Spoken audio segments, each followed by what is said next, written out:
예루살렘에 시몬이라는 사람이 있으니 이 사람은 의롭고 경건하여 이스라엘의 위로를 기다리는 자라. 성령이 그 위에 계시더라. 그가 주의 그리스도를 보기 전에는 죽지 아니하리라는 성령의 지시를 받았더니 성령의 감동으로 성전에 들어가매 마침 부모가 율법의 관례대로 행하고자 하여 그 아기 예수를 데리고 오는지라. 시몬이 아기를 안고 하나님을 찬송하여 이르되 주제여 이제는 말씀하신 대로 종을 평안히 놓아주시는도다. 내 눈이 주의 구원을 보았사오니 이는 만민 앞에 예비하신 것이요 이방을 비추는 빛이요 주의 백성 이스라엘의 영광이니이다 하니 그의 부모가 그에 대한 말들을 놀랍게 여기더라.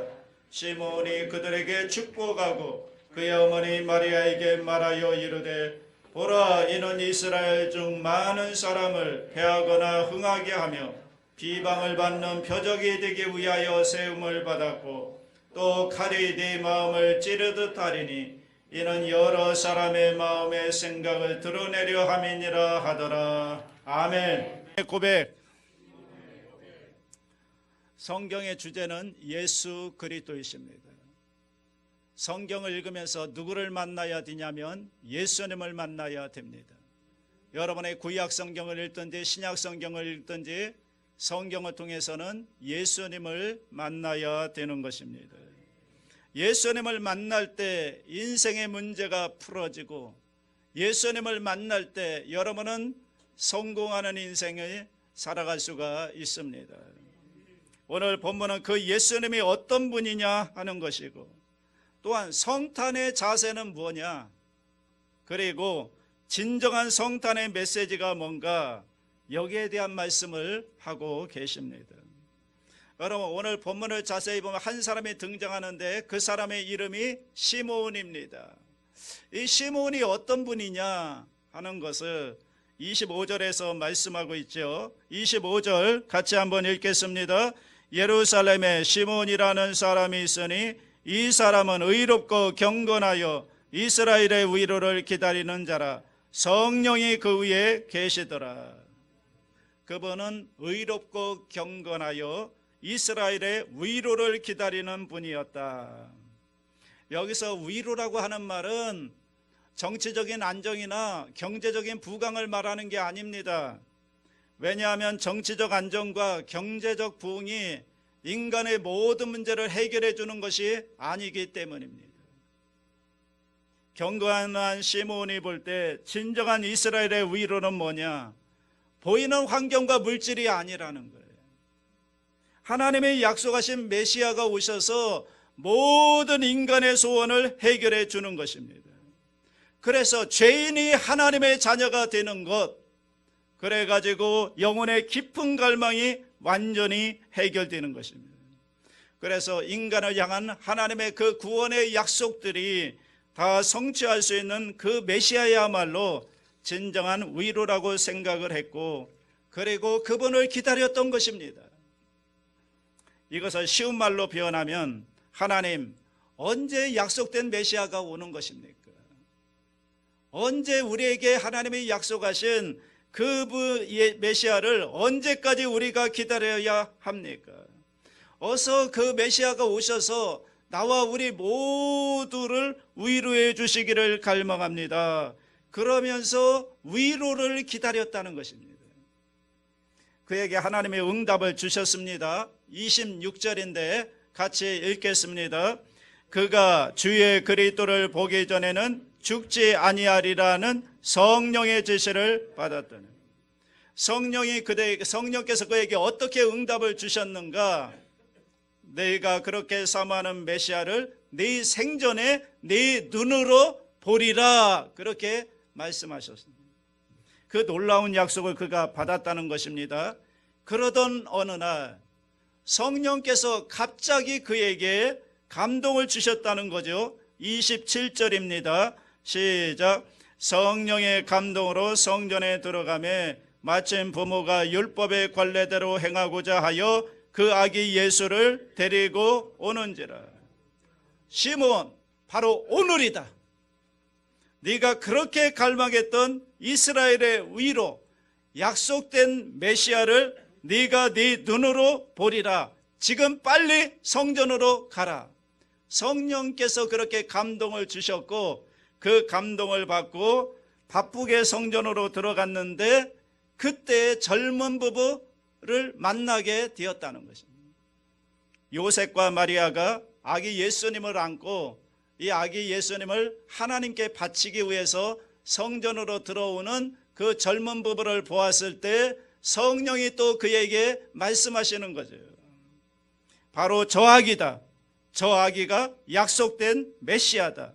이스라엘의 위로다라는 음성을 들었던 것입니다.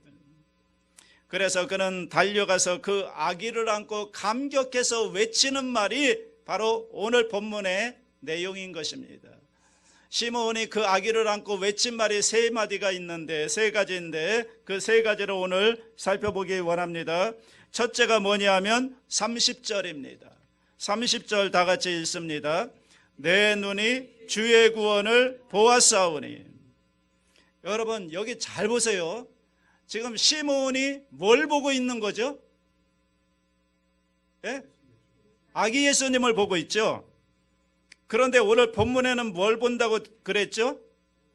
주의 구원을 보았다. 그럼 아기 예수와 주의 구원과는 무슨 관계가 있느냐는, 혹시 기억나세요? 지난주에 예수라는 이름의 뜻이 뭐라고 했죠? 구원, 하나님의 구원. 네, 오늘 말로 하면 주의 구원, 하나님의 구원이 예수님의 이름의 뜻입니다. 아기 예수를 보면서 주의 구원을 봅니다, 이렇게 말한 거예요.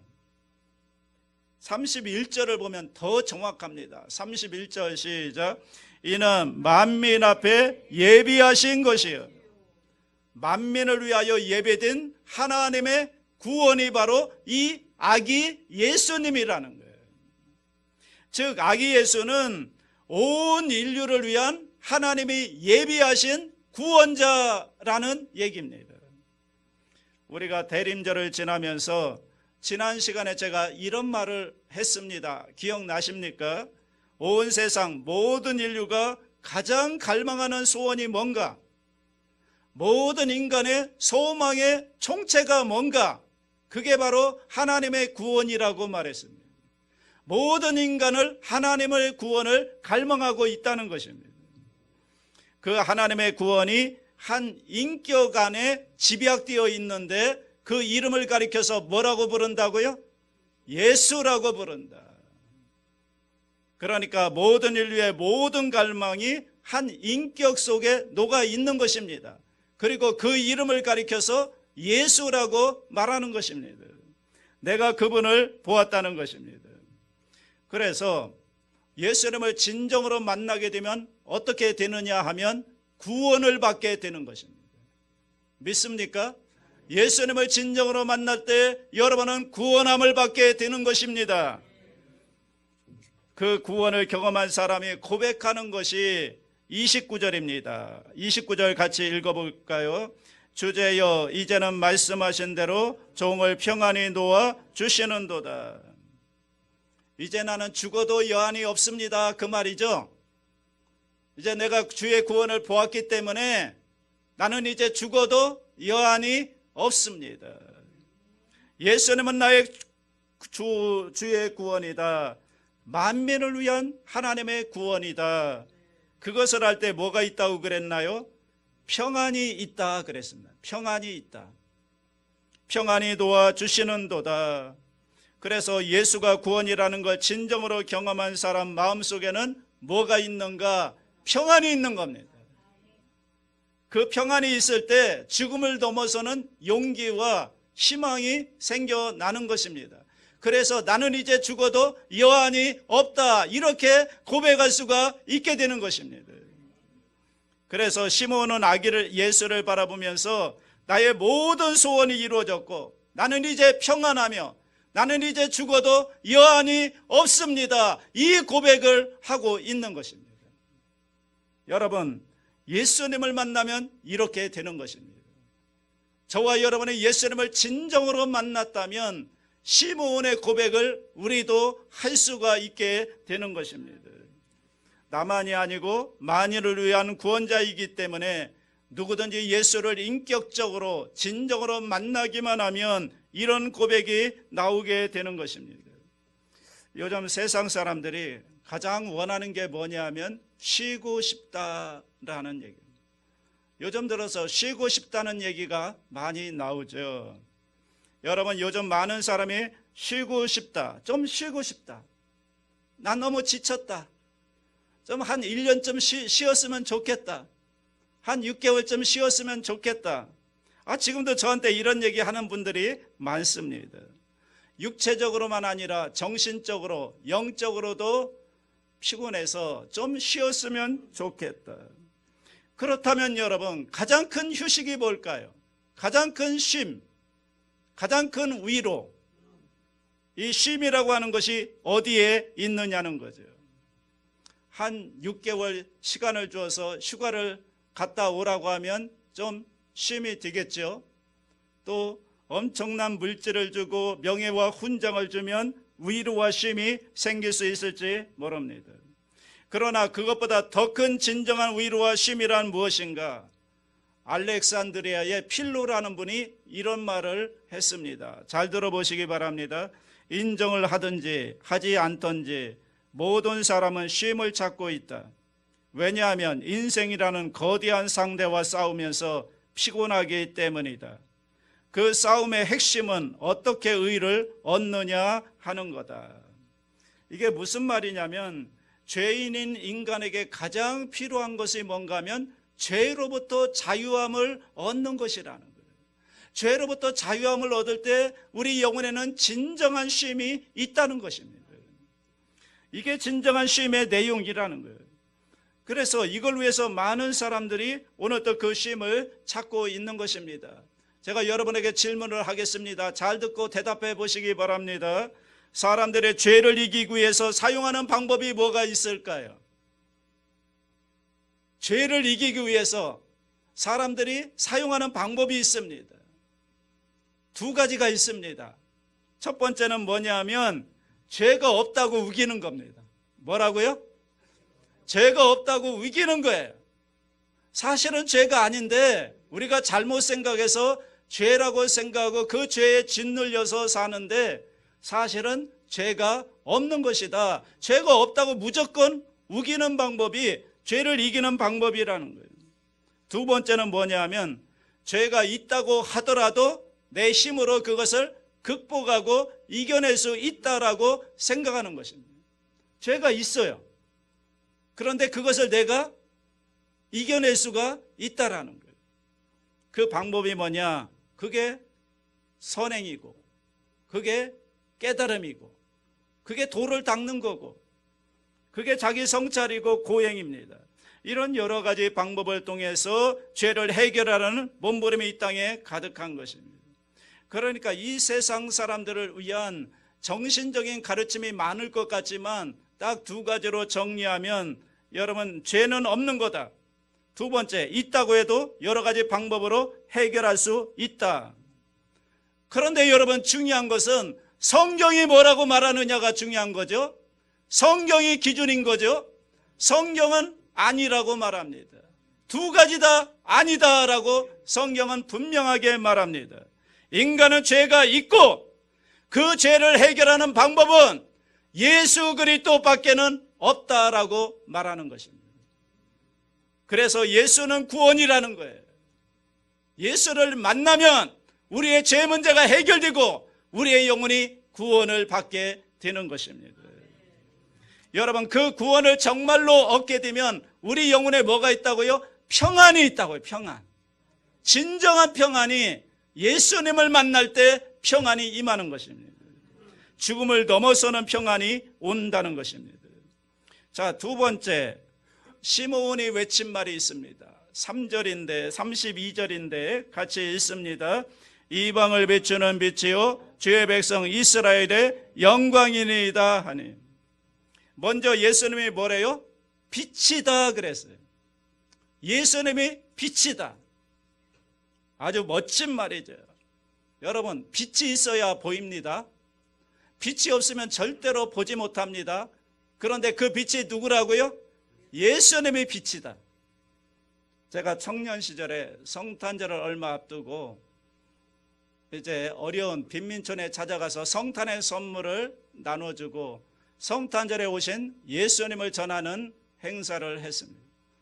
여러분도 아시겠지만 제가 순복음 노원교회 유재필 목사님 아시죠? 대구교회도 계셨는데 그분이 거기서 목회하실 때 제가 처음 청년 때 예수를 믿게 되고 거기서 이제 청년 회장도 하고 뭐 여러 가지 봉사를 많이 했는데 그때 어떤 행사를 했는가 하면 상계동이라고 있는데 거기에 달동네 좀 못 사는 그런 지역이 있습니다.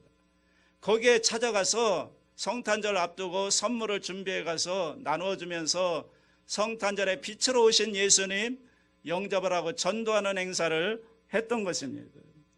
그래서 이제 몇 집을 이렇게 나누고 그 중에 제가 어느 한 집을 딱 들어갔는데 방문을 열고 딱 들어갔는데 깜깜한 거예요.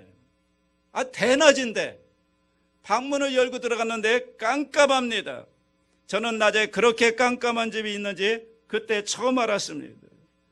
그래서 방문을 열고 들어가다가 뭐에 걸려가지고 넘어질 뻔했습니다. 그런데 앞에 뭐가 큰 게 누워있는 거예요. 깜짝 놀랐어요. 남자인지 여자인지 분간이 안 가요. 깜깜해가지고. 그래서 제가 놀라가지고 불 켜도 될까요? 그랬어요. 그랬더니 굵은 남자 목소리로 장님 불 있으나 마나 이런 소리가 들려오는 거예요. 장님 불 있으나 마나. 남자 장님이 누워 있는 겁니다. 불이 필요 없죠. 장님이 무슨 불이 필요 있겠습니까? 그러니까 그분은 장님이기 때문에 불이 필요 없이 사는 거예요. 우리는 불 없으면 못 보니까 불을 켜고 이제 들어가서 어디서 왔다고 말씀드리고 선물을 전하고 또 청년들이 캐롤을 불러드리고 찬송을 불러드리면서 예수님 오신 성탄절 축하한다고 빛으로 오신 예수님 영접해서 구원받으라고 이렇게 전하고 기도해주고 나온 적이 있습니다. 여러분 세상에 많은 것이 존재하지만 빛이 없으면 볼 수가 없어요. 여러분 예수님의 빛이라니까요. 예수님이라는 빛을 통해서 보지 않으면 여러분 하나님을 볼 수도 없고요. 내가 어떤 존재인지 알 수도 없고요. 예수님이라는 빛을 통해서 보지 않으면 세상을 제대로 볼 수가 없는 것입니다. 여러분 내 눈이 있어서 다 볼 것 같죠? 아닙니다. 예수라는 빛을 통해서만 보아야만 내가 누군지 정확하게 알 수가 있는 거예요. 왜 사람들이 방황할까요? 내가 누군지 모르거든요. 이 세상에는 답이 없거든요. 철학이고 문학이고 무슨 학문이고 종교 간에 내가 누군지 가르쳐주는 게 없어요. 그런데 오직 예수 그리스도라는 그 프리즘을 통해서 나를 볼 때 내가 누군지를 알 수가 있다고요. 내가 어디서 왔고 무엇 때문에 살고 어디로 가는지를 예수를 통해서만 빛을 통해서만 알 수가 있는 것입니다. 예수님이라고 하는 빛이 있어야만 하나님이 어떤 분인지 알죠. 내가 보이는 세상 여러분 내 눈으로 본다고 해서 세상 다 알 것 같죠? 아닙니다.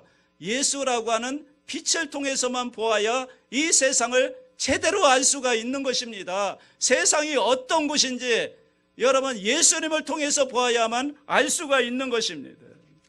예수님을 통하지 않으면요 하나님도 안 보이고요 세상도 제대로 볼 수가 없고요 또 더군다나 내가 어떤 존재인지를 도대체 알 수가 없는 것입니다. 아들까지 주신 하나님을 누가 알 수 있겠습니까? 예수님을 통해서만 볼 때 그 하나님을 알 수가 있는 것이죠. 여러분 예수님이라고 하는 빛, 예수님이라고 하는 안경을 통해서 볼 때 내가 보이는 거죠. 나라는 존재의 의미, 나라는 존재의 가치, 나라는 존재의 목적, 예수님이라는 빛을 통해서만 볼 때 이것들이 보여지는 것입니다. 세상도 그렇고요 하나님도 그렇고요 예수를 통해서 볼 때 제대로 볼 수 있는 것이다. 그래서 예수는 뭐라고요? 빛이라는 거예요. 빛이 있어야 보잖아요. 여러분, 세상에 왜 이렇게 낙심한 사람이 많을까요? 왜 이렇게 세상 사람 가운데 어둠과 절망과 무의미 속에서 방황하는 사람이 많을까? 먹을 것이 없어서가 아니잖아요. 전깃불이 없어서가 아니잖아요. 무엇 때문에 그렇습니까? 그 영혼에 예수님이라고 하는 빛이 없기 때문에 볼 수 없는 것입니다.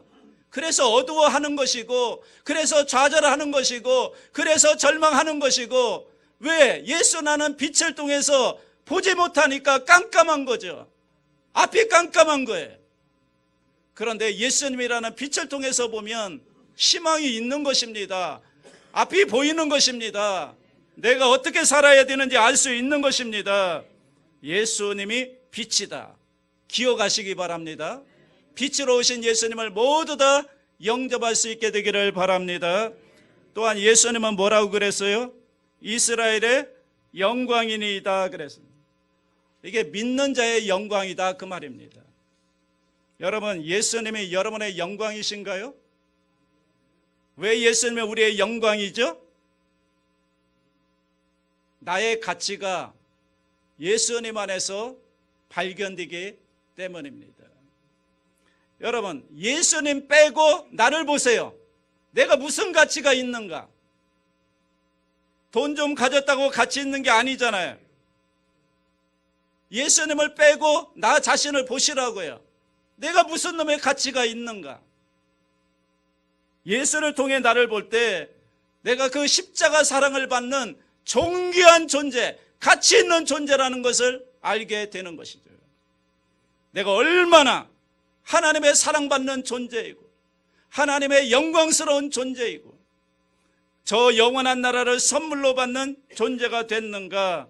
나의 영광의 근거가 예수님이라는 거예요. 이게 신앙인의 고백인 줄로 믿습니다. 그래서 예수님을 모르면 어두워지는 것이고 예수님을 모르면 인생이 참으로 초라해지는 것입니다. 별 볼 일 없는 존재인 것입니다. 그러나 예수님을 통해서 보면 그 십자가 사랑을 통해서 하나님의 엄청난 사랑을 받는 존재가 나이고 하나님의 영광스러운 존재라는 것을 알게 되는 것입니다. 자, 세 번째 마지막 시므온의 외침말이 34절에 나오는데 34절 같이 읽어볼까요? 시므온이 그들에게 축복하고 그의 어머니 마리아에게 말하여 이르되 보라, 이는 이스라엘 중 많은 사람을 패하거나 흥하게 하며 비방을 받는 표적이 되기 위하여 세움을 받았고, 예수님은 패하거나 흥하게 하며 비방을 받는 표적이다 그랬습니다.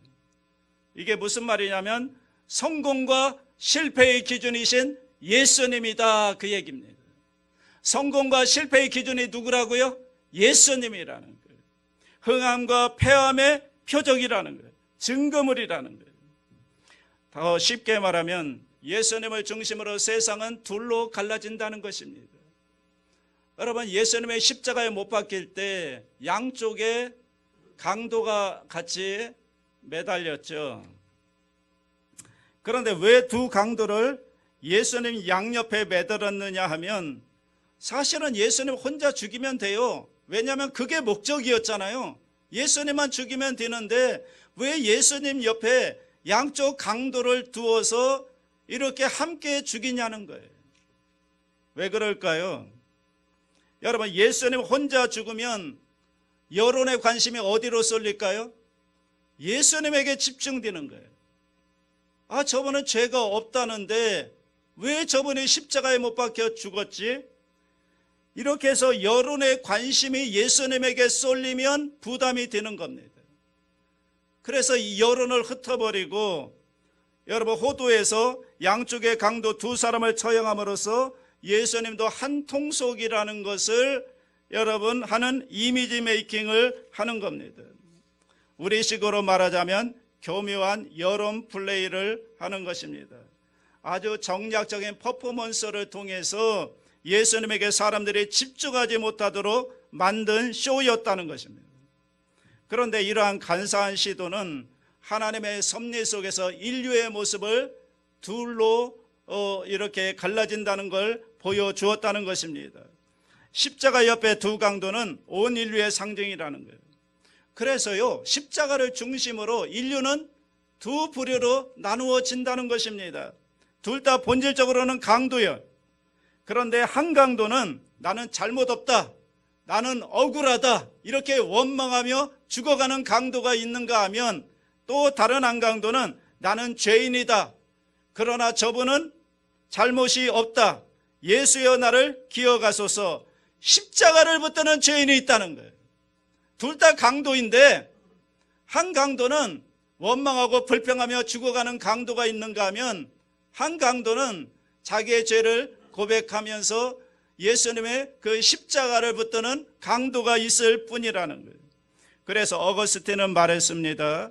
십자가를 중심으로 볼 때 인간은 다 죄인이다. 다만 용서받은 죄인과 용서받지 못한 죄인, 오직 두 종류의 죄인만 있을 뿐이다. 자, 그 십자가를 붙드는 죄인을 보고 예수님이 하신 말씀이 있죠. 뭐라고 말씀하셨죠? 오늘 네가 나와 함께 낙원에 있으리라. 그래서 예수님은 성공과 실패의 기준이라는 거예요. 수많은 종류의 사람이 있지만 예수님 앞에 딱 서면 둘로 갈라진다는 거예요. 저는 목사로서 많은 이런 얘기를 들었습니다. 목사님, 저희 남편이 참으로 똑똑한데요, 판단력도 좋고 아주 올바르고 예수 안 믿는 것 외에는 흠이 없는데 저희 남편이 구원을 받았을까요? 이렇게 말하는 분이 있습니다. 그런데 여러분, 사람의 깊은 영혼 속에 있는 것을 누가 알겠습니까? 우리가 겉으로 볼 때는 괜찮은 사람이고 똑똑한 사람이고 참으로 좋은 사람처럼 보인다 할지라도 그 영혼의 깊은 속에 있는 것을 누가 알 수 있겠습니까? 우리 눈으로 분별할 수 없는 것입니다. 그런데 어디다 갖다 놓으면 알 수 있을까요? 성공과 실패의 기준이신 예수님 앞에 딱 갖다 놓으면 예수님에 대한 태도로서 그 영혼이 어떤 상태인지를 알 수가 있습니다. 드러난다는 거예요. 그래서 예수님은 흥함과 패함의 표적이다, 이렇게 고백을 한 것입니다. 자, 예수님의 성공과 실패의 갈림길이라고 하면 많은 사람들이 비난할 겁니다. 왜 예수님의 성공과 실패의 기준이냐? 각자가 선한 길로 가면 되는 거지, 자기가 생각하는 구원의 길로 가면 되는 거지, 왜 예수님 한 분만이 기준이란 말이냐? 그래서 비난한다는 거예요. 오늘 본문에도 말했잖아요. 34절 끝에 비방을 받는 표적이 되기 위하여 그랬습니다. 여러분, 앞으로 말세로 가면 갈수록요, 예수님의 성공과 실패의 기준이라고 말하면 사람들은 독선이라고 말하면서 비방을 많이 하게 된다는 것입니다. 갈수록 비방이 늘어날 거예요. 그러나 중요한 것은 하나님이 세운 기준이 중요한 거죠. 누구냐는 거예요. 하나님이 누구를 기준으로 세웠느냐, 이게 중요한 거예요. 성경이 말하는 기준이 뭐냐는 거예요. 하나님이 세운 기준이 뭐냐는 거예요. 예수가 기준이라는 거예요. 예수를 영접하면 성공한 인생이고 예수를 거부하면 그 인생은 실패한 인생이다, 그 말입니다. 로마서 9장에 보면 이런 말씀이 나옵니다. 예수님은 돌이다. 예수님이 돌이래요. 그런데 이 돌은 이중적인 돌입니다. 예수님을 영접하고 의지하는 자에게는 예수님은 반석이 되는 것입니다. 반석, 주 나의 반석이시니 그 위에 내가 서리라. 그렇게 믿는 자에게는 뭐가 된다고요? 반석이 되는 거예요. 그런데 믿지 않는 자에게는 뭐가 되느냐? 거친 돌이 되는 겁니다. 걸림돌이 되는 겁니다. 그 예수님 때문에 걸러 넘어지고 망해버리고 무너지는 것입니다. 그래서 예수님은 성공과 실패의 갈림길이라는 거예요. 예수님을 반석으로 붙잡는 사람과 예수님을 거부하고 거기에 걸려 넘어지고 무너지는 사람으로 갈라질 거라는 거예요. 저 사람은 진실하다. 여러분, 알 수 없다니까요. 그 사람이 어떤 사람인가는 예수님 앞에 갖다 놓아 봐야 안다는 거예요. 예수님에 대한 그의 태도가 그 영혼의 진정한 상태라는 것을 알 수가 있다는 거예요. 우리가 겉으로 볼 때는 그 사람은 진실하고 깨끗하고 법 없이도 살 사람이라고 말하겠지만, 그러나 안 그렇습니다. 예수님에 대한 태도, 예수님 앞에 갖다 놓으면 그 사람이 어떤 사람인지 알 수가 있는 것입니다. 그래서 예수님을 다른 말로 뭐라고 하느냐, 영혼의 리트머스 시험지라고 부르는 겁니다. 뭐라고요? 영혼의 리트머스 시험지다. 그래서 이는 여러 사람의 마음에 생각을 드러내려 함이니라. 35절에도 말씀하고 있죠. 많은 사람들의 마음에 깊은 것을 드러낼 길이 없지만, 그러나 예수님 앞에 서게 되면 다 드러난다는 거예요. 여러분, 요즘에는 이 성공에 대한 개념에 대해서 많은 논란이 전 세계적으로 일고 있습니다. 옛날에는 성공이라고 하면 이 정도가 되면 성공한 사람이다, 이런 기준이 있었는데, 객관적인 기준이 있었는데, 요즘에는 포스트 모더니즘 시대로 들어서면서 사람들이 성공에 대한 개념, 정의가 다 달라진다는 거예요. 요즘은 성공을 어떻게 생각하느냐 하면 자기가 생각하는 성공의 정의를 내려놓고요, 그 길로 갈 때 성공이다, 이렇게 말합니다. 저는 이게 맞다고 생각합니다. 왜냐하면 자기 가치에 따라서 성공은 다 다를 수가 있잖아요. 그죠? 그런데 하나님은 우리에게 성공의 길을 보여주셨습니다. 그 성공의 길이 뭡니까? 오늘 성경은 분명하게 말씀합니다. 하나님이 볼 때 진정한 성공은 뭐냐? 예수님을 영접했느냐는 거예요. 예수님을 나의 구주로 믿느냐는 거예요. 예수님이 나를 위해 이 땅에 오셨고, 예수님이 나를 위해 십자가에 죽으셨고, 나를 위해 부활하셨고, 그걸 인정한 사람, 그 사람이 하나님이 볼 때 성공한 사람이라는 거예요. 그에게 새하늘과 새 땅을 주셨다는 걸 믿고 의지하고 그 길로 걸어가는 사람, 그 사람이 하나님이 볼 때 하나님이 인정하는 진정한 성공한 사람이라는 거예요. 참으로 성공한 사람인 것이죠. 여러분, 제가 묻습니다. 여러분, 예수님을 믿으십니까? 예수님을 구세주로 영접하셨습니까? 예수님을 믿는다는 말이 오늘 본문에 다 나왔잖아요. 첫째가 뭡니까? 예수님을 만민을 위한 구원이다. 두 번째, 예수님은 빛이시며 또한 영광이다.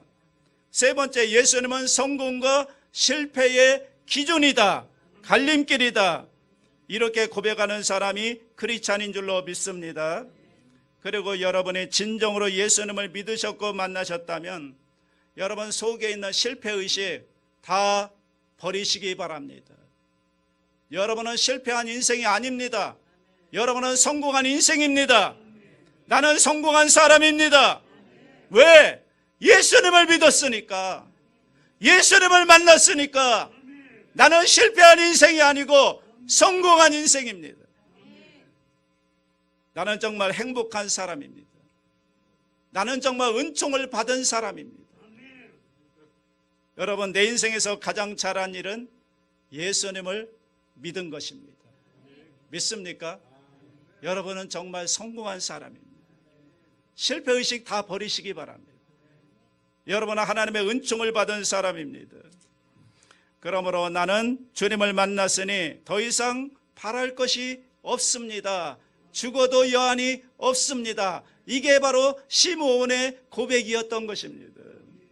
여러분, 성탄절이 다가오고 있습니다. 우리 모두는 시므온처럼 예수님을 간절히 기다리고 또 예수님을 만나고 또 예수님을 향해서 시므온처럼 고백하는 그런 분명한 고백을 가지고 살아갈 수 있기를 주님의 이름으로 축원합니다.